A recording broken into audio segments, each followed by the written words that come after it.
Hi, I'm Rob. And I'm Rob. And this is Ask Rob and Rob. Hello everyone, welcome to Ask Rob and Rob, the show where you give us your wonderful questions and we do our very best to give you a good answer in return. That format rolls on this week. It comes back every single Tuesday and we've got some great questions lined up. But before we do, let's give you a quick reminder of how you can get your fabulous self on the show. Yes, so easy. Just go to propertyhub.net/ask. When you're there, if you want to leave us a written question for our Sunday Times column, you can do. Or we love it the most when you leave us a voice message, because then we can feature you on this here podcast, just like we're about to for Bon. Hi, Rob and Rob. It's Bon here. I'm a new property investor, and I've been a listener of your podcast since the start of this year. Thanks for sharing all the helpful content and taking the time to prepare your podcasts. So I've recently found a deal in the Midlands for a 4-bedroom HMO, and I'm planning to do a full refurb and turn it into 6 bedrooms. The numbers make sense and could be an all money out deal after remortgaging. The property is close to a well-known factory in the area and would be a handy location for young professionals to live in. However, I was hesitant to make the offer as it is not in the best area of town, and wherever I look online, people are saying it's not a desirable area to live in. But I found that there is a new development down the road of 300 brand new homes, all detached and semi-detached with 2 to 4 bedrooms. So my question is, should I pass on the deal since the location is generally the most important thing when it comes to an investment property? Or should I go ahead with the deal since the numbers are good and hope that the new development will bring in shops and amenities into the area which could potentially make the area more desirable? I'm not sure how the new homes will affect the demand, as they are targeting families and I'm targeting young professionals, but my plan is to hold the property over the long term and hope for good capital appreciation while having a decent yield. Many thanks. Bon, thank you for your question. It's really good. I like this question because it helps educate not just yourself, but so many others. Because one of the things with HMO is you do HMOs for yield. You've talked about that you want to benefit from capital growth, and that's understandable, right? Why not have it all? You know, the yield and the capital growth. But the yield is why most people go the HMO route. They want that short-term income. For Rob and I, it's about the long-term capital growth, and the rental income is a bonus. But for HMO, it's all about the now. That's normally why you do it. If you're in it for the long-term growth, change your strategy. Because the downside to HMO is it's a lot more work. You work for that income. Like you're going to work by doing a refurb and then you're going to work to manage it, even if you use a management company. But you probably know that, and that's fine. But I'm just saying it for the benefit of everybody listening. So with that in mind, it doesn't mean that your investment opportunity is an automatic pass, because you would expect a HMO to be in that part of town. Now, this isn't an all-encompassing rule, but generally, with HMOs, they tend to be in the cheaper areas. Not always, but just more often than not.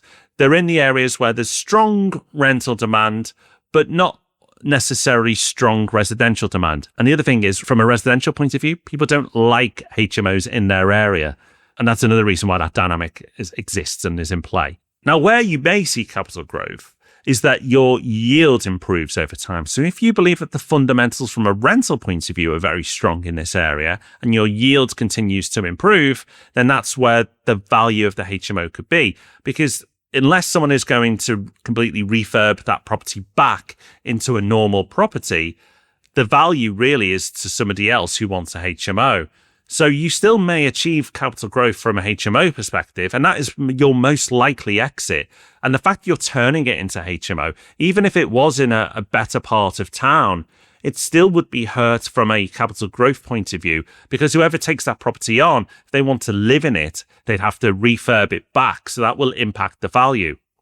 So there's a lot to take in there, and it's more about the overall strategy of HMO and taking all those things into account rather than this particular property and this area. But if you do all that, I'm sure you'll make the best decision for you. So good luck, Bon. Okay, let's move on to our next question. Hi, Rob and Rob. It's Sara.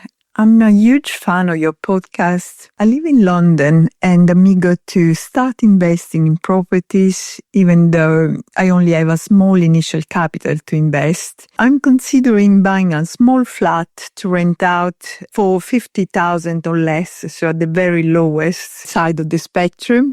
Is that possible, you think, or even advisable? And if so, whereabouts would you suggest to look for it in terms of areas?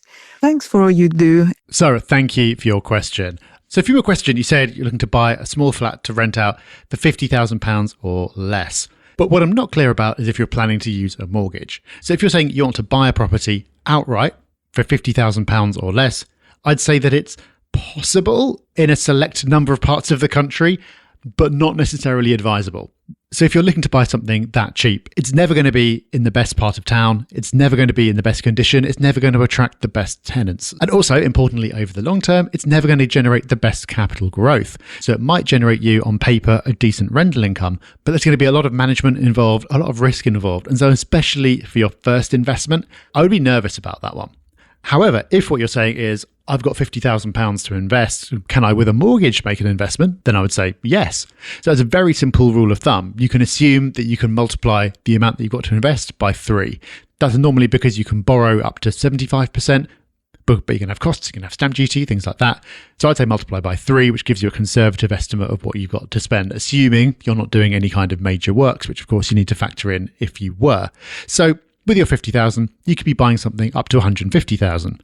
Now, in London, where you are, you're still pretty much in parking space territory with £150,000. But there are many parts of the country where you can make a very solid investment. You're still going to be looking at smaller properties, but that's okay because they tend to work out better as buy-to-let properties anyway. And you're not even necessarily just restricted to flats. We, through Property Hub Invest, in some parts of the country, have been able to secure brand new high-quality houses at that price. So if you're used to London prices, that might sound insane, but it is possible. So in terms of where, there are lots of places. I'd recommend going to our YouTube channel. We've got a video on there about our hotspots for this year. And we've got various other videos about where you should invest, shouldn't invest, running the numbers on deals and all that kind of thing. So I would say use that as a starting point of your research and start building up a picture of what your options are and deciding where you want to dive deeper.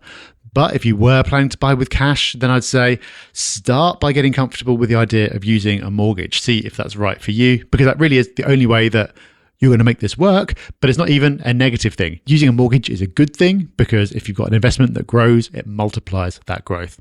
So Sara, thank you for your question. I hope that helps. And we hope it's helped you as well. And we want to help you even further because on Thursday, we'll be back with the main event, the Property Podcast. And of course, we'll be back on Sunday in the Sunday Times answering more of your questions there. So until all those momentous events take place, take care, have fun. Bye-bye. Bye-bye.